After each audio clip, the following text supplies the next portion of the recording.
Adik-adik yang di rumah, apa kabarnya? Luar biasa, fantastis, yes, bagus. Wah, Kak Vina lihat semangat semua, udah cakep-cakep semua, ganteng-ganteng semua. Mau kemana sih adik-adik?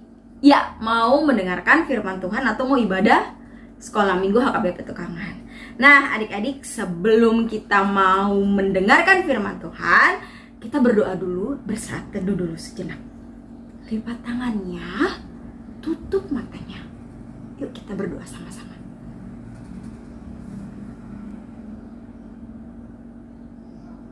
Amin. Wah, pinter-pinter semua, tepuk tangannya. Hebat. Nah, adik-adik, kita mau mulai ibadah sekolah minggu HKBP Petukangan. Kita bernyanyi bersama. Kak Vina undang nih adik-adik yang di rumah bangkit berdiri, karena lagunya bagus banget loh. Ada gerakannya juga. Judulnya apa Kak Vina? Biar kanak-kanak datang kepadaku. Biar kanak-kanak datang kepadaku. Wah, itu ada gerakannya loh. Yuk adik-adik yang di rumah bernyanyi bersama dan kita menarikan lagu Biar Kanak-kanak Datang Kepadaku.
Selamat pagi anak-anak sekolah minggu, gimana kabarnya hari ini? Inang yakin kita semua dalam keadaan sehat dan semua kita sudah mempersiapkan Alkitab. Sebelum kita mendengarkan firman Tuhan, Inang mengundang kita semua untuk berdoa. Terima kasih Bapa di dalam sorga buat anugerah yang Kau berikan kepada kami melalui kesehatan. Itu sebabnya kami dapat hadir di tempat ini, di rumah kami masing-masing untuk mendengarkan firman-Mu. Kami yakin dan percaya Roh Kudus Tuhan bekerja di dalam diri kami untuk memampukan kami memahami, mengerti akan firman-Mu. Di dalam nama Yesus Kristus kami berdoa. Amin. Kita buka Alkitab kita buka yaitu 2 Raja-Raja 4 ayat 30 sampai 37. 2 Raja-Raja 4 ayat 30 sampai 37. Inang akan membacanya, kita ikuti di dalam hati. Ayat 30. Tetapi berkatalah ibu anak itu, demi Tuhan yang hidup dan demi hidupmu sendiri, sesungguhnya aku tidak akan meninggalkan engkau. Lalu bangunlah Elisa dan berjalan mengikuti perempuan itu. Adapun Gehazi telah berjalan mendahului mereka dan telah menaruh tongkat di atas anak itu, tetapi tidak ada suara dan tidak ada tanda hidup. Lalu kembalilah ia menemui Elisa serta memberitahukan kepadanya, katanya, anak itu tidak bangun. Dan ketika Elisa masuk ke rumah, ternyata anak itu sudah mati dan terbaring di atas tempat tidurnya. Sesudah ia masuk, ditutupnyalah pintu sehingga ia sendiri dengan anak itu di dalam kamar. Kemudian berdoalah ia kepada Tuhan. Lalu ia membaringkan dirinya di atas anak itu dengan mulutnya di atas mulut anak itu dan matanya di atas mata anak itu.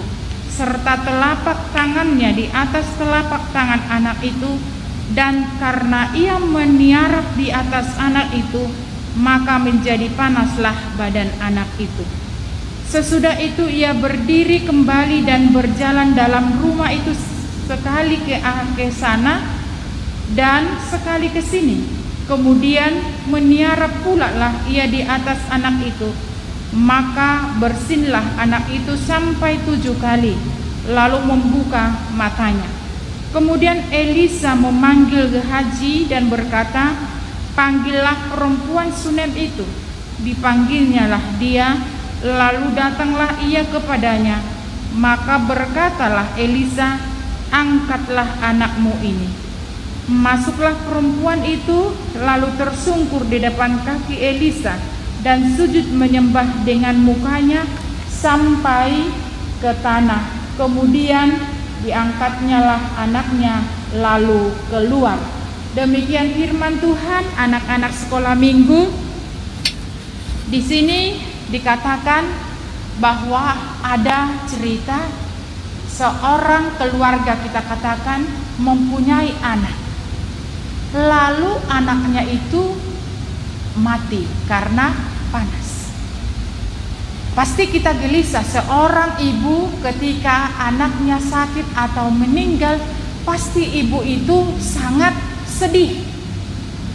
Dan mungkin dia berkata, "Ada apa ini Tuhan?"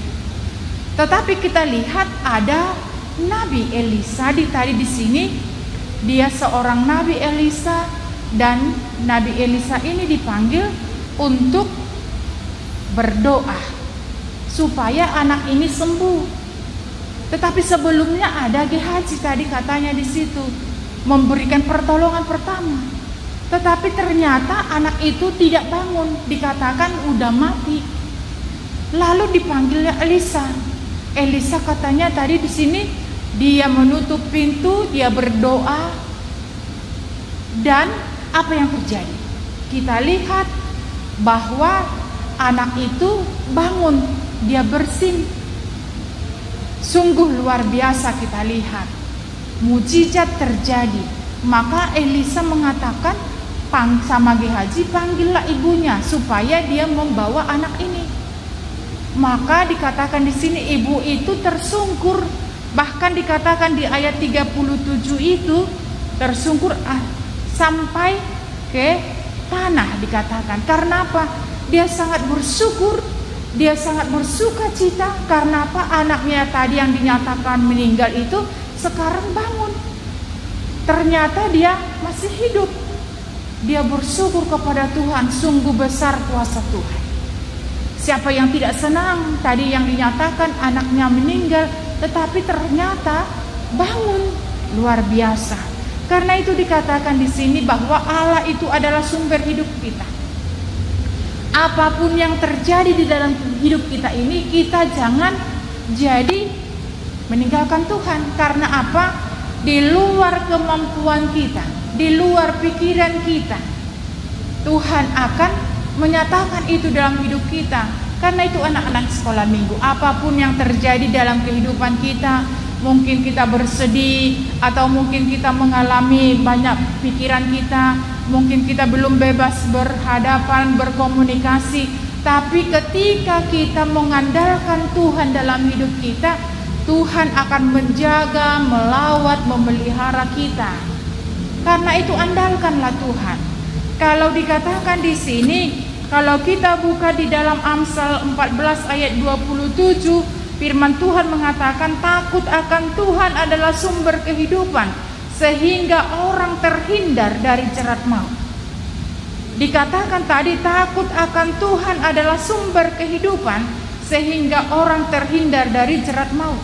Yang dikatakan di sini takut bukan takut umpamanya melihat sesuatu, takut ketinggian, atau mungkin takut dengan binatang buas, bukan seperti itu.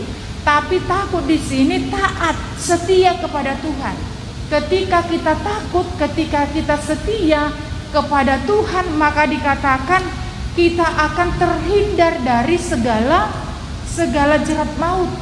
Berarti itu terhindar dari kehidupan kita. sukacita akan mengalir dalam kehidupan orang yang percaya. Berarti yang terpenting di sini iman.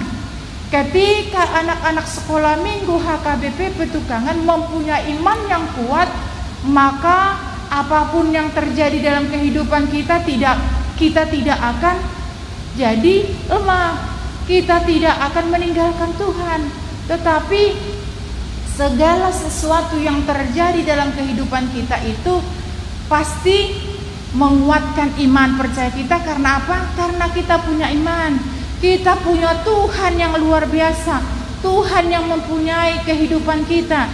Dia ini sumber hidup kita. Ketika Tuhan sumber hidup kita, maka apapun yang akan terjadi dalam kehidupan kita ini, semuanya itu diatur oleh Tuhan. Semuanya itu diatur oleh Tuhan. Tuhan mengetahui apa yang terjadi. Karena itu dikatakan di sini tadi, anak-anak sekolah minggu harus tetap mempunyai iman yang kuat. Iman yang kuat, yang tidak mudah diombang-ambingkan, yang tidak mudah diombang-ambingkan. Karena apa? Karena kehidupan kita ini diatur oleh Tuhan. Adik-adik sekolah minggu, kita walaupun kita mengalami situasi yang sangat menyedihkan, kita tetap percaya kepada Tuhan, bahwa di tengah-tengah kesedihan itu ada Tuhan. Di tengah-tengah kesedihan penderitaan itu ada Tuhan. Tuhan tidak pernah meninggalkan umatnya. Tuhan tidak pernah membiarkan kita terlantar atau semakin jauh dari Dia karena kita mengalami beban, tidak. Tetapi kita harus menunjukkan iman yang kuat, iman yang teguh. Adik-adik sekolah minggu yang dikasihi Tuhan harus menyadari bahwa Allah lah sumber hidup. Kita bisa sekarang hadir walaupun kita melalui live streaming atau kita melalui kita masih di rumah masing-masing. Kita harus mengetahui itu semuanya itu bahwa Tuhan yang mengatur kehidupan. Dan kita harus berdoa bahwa pandemi ini akan berlalu. Kita akan bertatap muka di gereja, kita bersama-sama bernyanyi, membaca kitab suci, kita sama-sama mendengarkan firman Tuhan di gereja. Karena apa? Karena Tuhanlah sumber kekuatan kita, sumber kehidupan kita. Karena itu jangan takut, jangan ragu kepada Tuhan, tetapi tetaplah percaya kepada Tuhan, bahwa Tuhan itu adalah Tuhan yang hidup, Tuhan yang baik, Tuhan yang memperhatikan seluruh kehidupan kita. Dia tidak pernah meninggalkan kita. Dia menopang hidup kita, Dia memelihara kita, Dia menjaga kita. Bahkan di saat bagaimanapun keadaan kita, Tuhan tidak pernah meninggalkan kita. Walaupun kita terkadang meninggalkan Tuhan karena banyaknya yang kita hadapi, tetapi Tuhan tidak pernah meninggalkan kita. Dia terus menantikan kita, Dia terus menuntun kita, Dia terus memelihara kita. Karena apa? Karena Dia adalah sumber kehidupan kita. Adik-adik sekolah minggu, yang perlu kita ketahui bahwa di dalam kehidupan kita ini harus tetap beriman yang teguh kepada Tuhan. Tetap mempunyai iman yang kuat kepada Tuhan, supaya melalui iman itulah kita bersaksi dalam hidup kita bahwa Tuhan yang kita percaya itu adalah Tuhan yang hidup. Inang yakin dan percaya anak-anak sekolah minggu HKBP Petukangan adalah anak-anak yang tetap setia kepada Tuhan dan tetap pendoa. Karena apa? Karena doa orang benar sangat besar kuasanya. Ketika kita berseru kepada Tuhan, Tuhan akan bertindak dalam kehidupan kita. Karena itu serahkanlah segala kekhawatiranmu kepada Tuhan, maka Tuhan mengabulkan dan Tuhan memberikan yang terbaik kepada kita.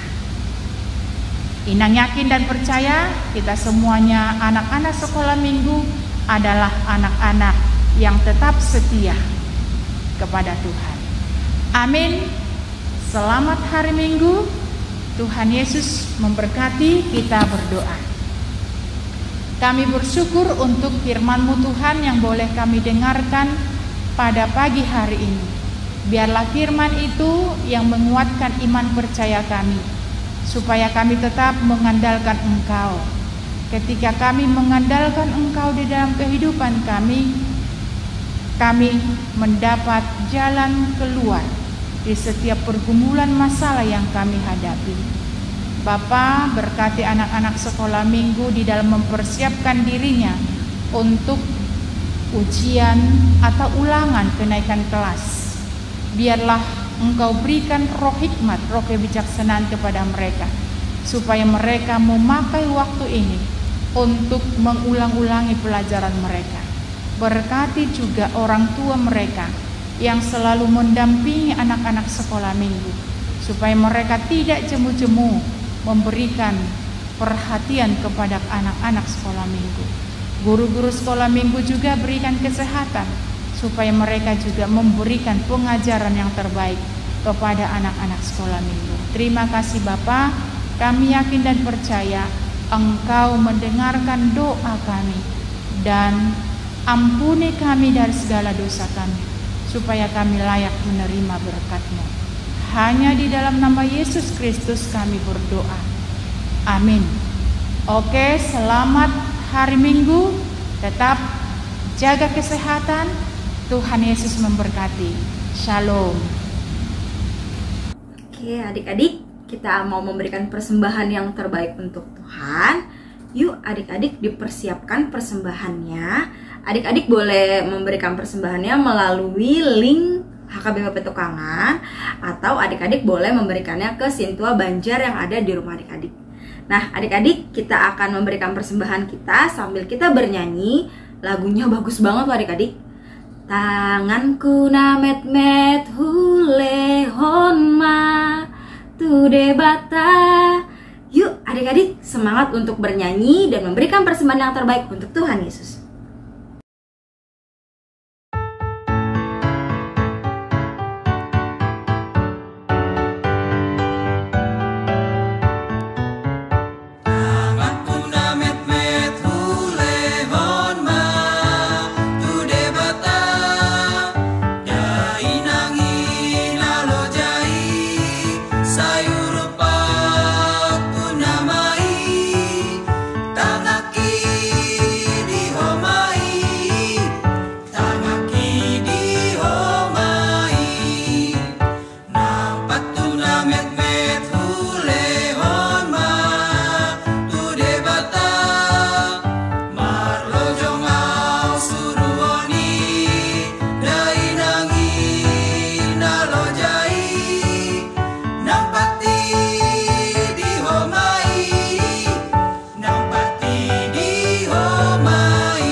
Shalom adik-adik, apa kabar kalian?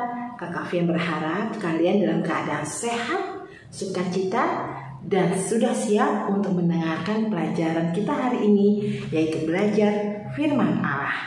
Nah adik-adik, sebelum kita mulai, kita berdoa dulu ya. Nah kakak berharap kalian semua lipat tangannya, tundukkan kepalanya, dan tutup matanya. Yuk kita berdoa.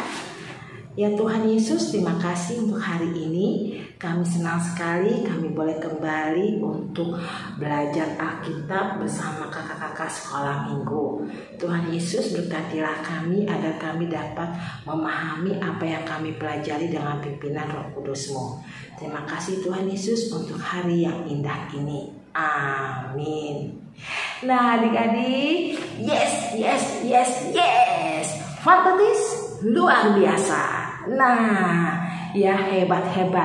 Yang pasti yang luar biasa adalah Tuhan kita Yesus Kristus dan juga kalian adik-adik sekolah minggu, khususnya untuk orang 1 dari kelas batita sampai kelas 2 SD. Nah adik-adik, tadi kalian sudah mendengar khotbah dari pendeta kan? Nah ayo, tentang apa? Ya adik-adik, hari ini kita akan belajar firman Allah dari Perjanjian Lama. Nah sebelumnya kalian jangan lupa Alkitab kalian ya. Yuk buka Alkitab kalian ya. 2 Raja-Raja 4 ayat 30 sampai dengan 37. Nah adik-adik, seperti khotbah yang tadi kita dengar sama-sama, yaitu tentang kisah Nabi Elisa. Nah adik-adik, hari ini kita akan belajar tentang firman Tuhan tentang seorang nabi Allah yang bernama Nabi Elisa. Nah adik-adik, Nabi Elisa adalah nabi yang diutus oleh Tuhan untuk menyebarkan ya firman Allah di kota Israel ya. Nah adik-adik, Nabi Elisa pada saat itu sedang berjalan-jalan ke sebuah danau yang bernama Danau Galilea. Kalau kita mendengar Danau Galilea, kita pasti ingat kisah tentang Tuhan Yesus kan? Nah ternyata Nabi Elisa juga pernah loh jalan-jalan ke Danau Galilea. Nah di sekitar Danau Galilea itu ada sebuah desa. Nah di desa itu tinggal sepasang suami istri Sunem yang berasal dari daerah Sunem. Ya adik-adik, nah Nabi Elisa sangat kaya raya, tetapi mereka tidak sombong ya. Mereka menerima kedatangan Nabi Elisa ya setiap hari bila Elisa berkunjung ke desa dekat Danau Galilea. Bahkan ya adik-adik, Nabi Elisa dijamu makan malam. Nah karena setiap hari Nabi Elisa selalu berkunjung ke desa tersebut dan tidak lupa untuk menghampiri mengunjungi sepasang suami istri itu, maka sepasang suami istri memberikan sebuah kamar untuk tempat tinggal Nabi Elisa karena kasihan ya pulang pergi, apalagi Nabi Elisa selalu dijamu makan malam. Dan setelah jamu makan malam, Nabi Elisa bercerita tentang firman Tuhan ya. Ternyata sudah larut malam. Nah karena melihat itu, makanya sepasang suami istri tersebut menyediakan sebuah kamar. Nah Nabi Elisa sangat merasakan kebaikan yang diberikan oleh sepasang suami istri tersebut. Nah makanya Nabi Elisa sangat berutang budi. Nabi Elisa pengen sekali membalas kebaikan suami istri tersebut. Nah karena sepasang suami istri tersebut sudah lama berumah tangga, hampir 12 tahun. Wow, sudah lama sekali adik-adik ya, belum memiliki anak. Nah makanya Nabi Elisa memohon kepada Tuhan untuk membantu dia agar ketika Nabi Elisa memperkatakan kepada istri Sunem tersebut, yaitu kamu pasti akan punya anak, nah Tuhan mengabulkan. Makanya Nabi Elisa memanggil perempuan Sunem itu dan mengatakannya, kamu akan punya anak. Nah adik-adik tahu nggak, sepasang suami istri itu percaya loh bahwa mereka akan punya anak, dan terjadilah sesuai dengan iman sepasang suami istri tersebut. Mereka punya anak ya, anaknya tumbuh besar, bertumbuh kembang dengan baik. Tapi adik-adik sayang, pada suatu hari anak tersebut mengalami kecelakaan ya. Nah ibu anak ini atau perempuan Sunem ini sangat ketakutan. Dia menangis. Aduh, anakku kecelakaan. Aduh, gimana ini? Aduh. Perempuan Sunem ini takut ada apa-apa dengan anaknya. Ya. Lalu perempuan itu mengangkat anak tersebut, ya. Lalu dibawa naik ke atas karena kamar Elisa ada di atas loteng rumah mereka. Dibawa lalu dibaringkan di ranjangnya atau tempat tidurnya Nabi Elisa. Nah, kebetulan suami perempuan tersebut sedang ada di ladang dan Nabi Elisa sedang ada di luar. Lalu perempuan itu mengutus pelayannya untuk memberitahukan suaminya tentang keadaan anaknya yang mengalami kecelakaan dan mengutus untuk mencari Nabi Elisa. Tapi tahukah kau adik-adik, anak tersebut ternyata hampir sekarat di kamar Elisa. Nabi Elisa yang mendengar kejadian itu langsung pulang, langsung menuju ke kamar. Dan ternyata dia sudah mendapati anak tersebut sudah meninggal. Nah, hancurlah hati perempuan tersebut, ibu dan anak ini. Nah, adik-adik dalam keadaan panik, situasi panik di sekeliling Nabi Elisa. Nabi Elisa tetap berusaha tenang. Nabi Elisa meminta petunjuk kepada Tuhan. Dia berdoa, apa yang ia harus lakukan untuk anak ini. Nabi Elisa meminta pertolongan kepada Tuhan. Lalu Tuhan memberi petunjuk kepada Nabi Elisa bahwa Nabi Elisa menindih anak itu supaya anak itu bangkit dan hidup kembali. Nah, tahu caranya adik-adik? Cara Tuhan itu unik. Anak itu dibaringkan Nabi Elisa. Adik-adik tahu kan kalau kita tidur kita kan berbaring ya adik-adik ya. Nah, lalu Nabi Elisa menindih anak itu. Jadi mulut ketemu dengan mulut, mata ketemu dengan mata, tangan ketemu dengan tangan. Jadi seperti ini posisinya. Ya. Nah, tahukah adik-adik apa yang terjadi? Bukan sulap, bukan sihir adik-adik. Karena keyakinan Nabi Elisa, anak itu hidup kembali. Secara perlahan tapi pasti, hidungnya mengeluarkan nafas, ya, menunjukkan tanda-tanda kehidupan. Wow, sungguh luar biasa dan adik-adik bisa bayangkan apa yang terjadi. Orang tua anak itu, sepasang suami istri Sunem itu sangat sukacita, sangat bahagia. Nah, akhirnya anak itu bisa hidup kembali. Nah adik-adik, hari ini kita akan belajar tentang bagaimana besarnya kuasa Tuhan dalam kehidupan kita, khususnya dalam kehidupan adik-adik. Mungkin kita memang tidak mengalami seperti yang dialami Nabi Elisa atau perempuan Sunem itu.